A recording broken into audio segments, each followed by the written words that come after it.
Magandang araw, Pinoy Horror Tambayan. Matagal na akong tagapakinig ng podcast ninyo at ngayon ay inisipan ko ibahagi ang isang karanasan hanggang ngayon ay hindi ko malilimutan. Taong 2018 noon na magdesisyon kami magbabarkada na umakyat sa isang bundok sa Rizal.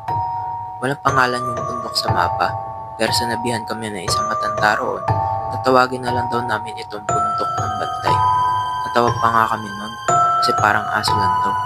Pero seryoso yung pagkakasabi ng matanda, kaya medyo kinabahan na rin kami.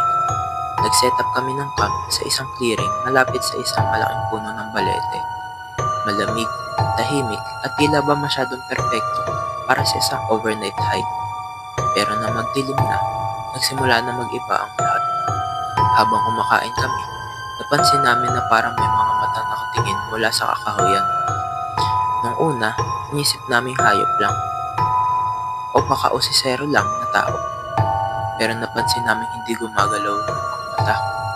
Para bang lumulutang lang sa dilim.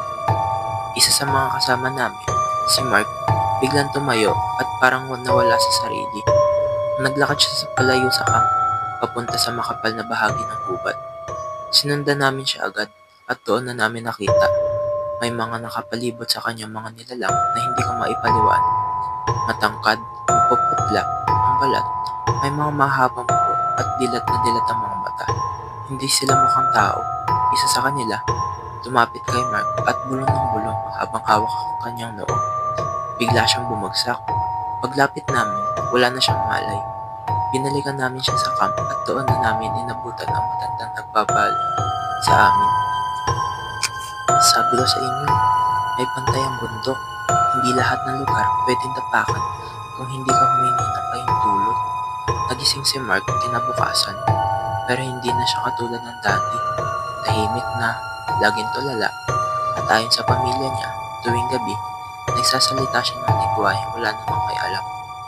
Hindi na kami bumalik sa bundok na iyon, at kung sino man na nakaisip pumunta, magdasal na lang kayo, hindi kayong pag-interesan ng bantay ng kabundukan.